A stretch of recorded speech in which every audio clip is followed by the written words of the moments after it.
This lesson for the Cornet Project class will begin with how two are one baptism. That is, how are two,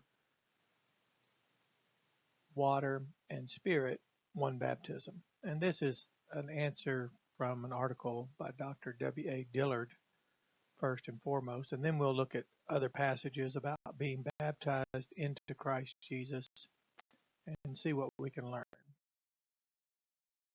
So, the truth of the matter is settled in long ago typology in the Old Testament. When the Hebrews were freed from Egyptian slavery, they came out after applying the blood of the Passover Lamb. Then they were all baptized unto Moses in the cloud and in the sea. Did you catch that? In the cloud and in the sea. It was a simultaneous thing. So that's how two can be one. Baptism. Baptism is an immersion in water. A cloud is water, even though it was a manifestation of the Spirit of God. The Hebrews were completely immersed with walls of water about them, and the cloud of water, even the Spirit of God, over and about them. So here's a review of certain text. Matthew 3:11, He, Christ, shall baptize you in Holy Spirit. Acts 1:5, you shall be baptized by Christ. Matthew 3:11, in Holy Spirit. Acts 11:16, you shall be baptized by Christ. Matthew 3:11, in Holy Spirit. And then 1 Corinthians 12:13, we were baptized in that word one there, a spirit, a unified kind of spirit, into a unified kind of body. Now that shows the quality and condition of that into which we were actually baptized. Here's a text, baptized into the Jordan River. It came to pass in those particular days, Jesus came away from Nazareth of the Galilee and was immersed by John into the Jordan. Baptized into Moses, 1 Corinthians 10:2, and we're all baptized unto Moses in the cloud and in the sea. We just covered that. And all ones into the Moses were baptized in the cloud and in the sea. And that was what Dr. Dillard was calling attention to. Baptized into Jesus Christ, Romans 6:3. Know ye not that so many of us as were baptized into Jesus Christ were baptized into his death? Notice that we would have no relationship with Jesus Christ apart from his death. Matter of fact, it's the fact that he died for our sins that persuaded us to believe him for everlasting life. Or are you all ignoring that as many ones as were baptized into Christ Jesus were baptized into the death of him? Galatians 3:27, baptized into Christ. Galatians 3:27, for as many of you as have been baptized into Christ have put on Christ. And according to our Cornet text, the ones baptized into Christ, you all put on for yourselves Christ. So for you all,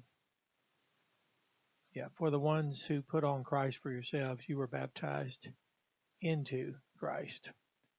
So we have baptized into Christ. So 1 Corinthians 12:13, for by or in one, a unified kind of spirit, are we all baptized in a unified kind of one body, whether we be Jews or Gentiles, whether we be bond or free, and have been made all to drink into a unified kind of one spirit. Now this is what happens after a person believes into Jesus Christ.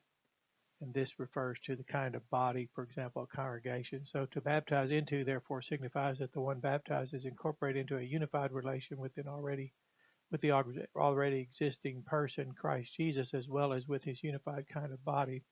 That is, the head of the congregation is Christ.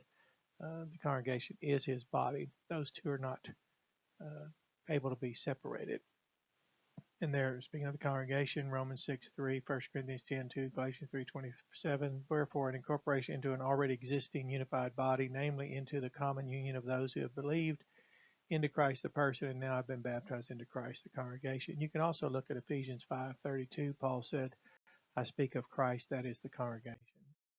Baptized in water into repentance, Matthew 3:8. John the Baptist said, bring forth therefore fruits meet for repentance. Notice first, repentance, a changed mind, then be baptized into it. Now that changed mind would be the same mind John had that he was preaching concerning the kingdom of God. So Matthew 3:11, indeed I baptize you with water unto, which is into repentance, but he that cometh after me is mightier than I, whose shoes I am not worthy to bear. He shall baptize you with the Holy Ghost and with fire.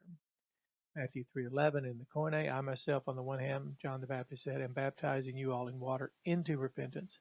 The one on the other hand, the one after me, who is coming after me, that is a stronger one than me.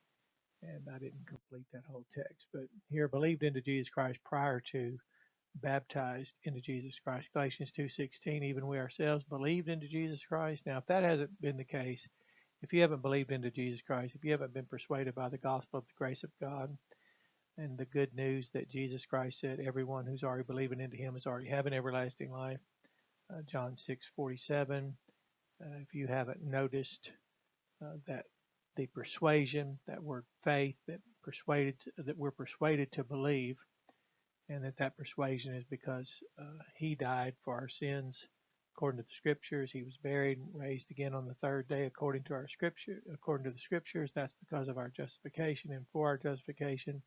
Acts 17:31 says God the Father holds this persuasion, this faith alongside to every man, and he does that.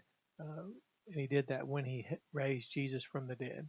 And those are aorist tense aorist tense verbs. They're timeless. So God the Father always holds alongside this persuasion and is always the one who raised his son from the dead. And so Romans 6:3 then says, baptized into Jesus Christ. So you notice believed in Jesus Christ and baptized in Jesus Christ are two quite distinct things. Acts 2:38, repent and be baptized every one of you in, which is upon the name of Jesus Christ. That's the basis of Peter's command for them to repent.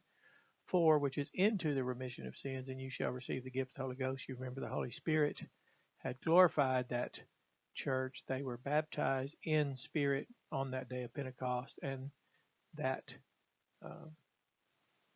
was demonstrating that God, the Holy Spirit there in his office of comforter, was with them. So notice Peter is commanding those whose sins were already remitted, forgiven, to be baptized into identification with the remission of their sins, just as John's baptism was of repenters in water into their repentance.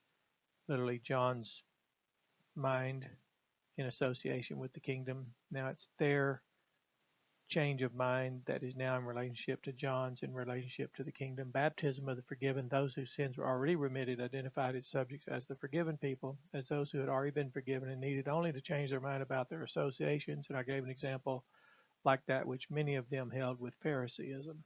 So it was time for them to come out, sever their ties. The first word in ecclesia is ex, as in exit, and ex refers to a severance of a strong, previously held tie. So it's time to cut the ties, dissociate themselves from all that was against Christ, the legalism, the Phariseeism, all that leaven of the Pharisees, which was hypocrisy, all of that,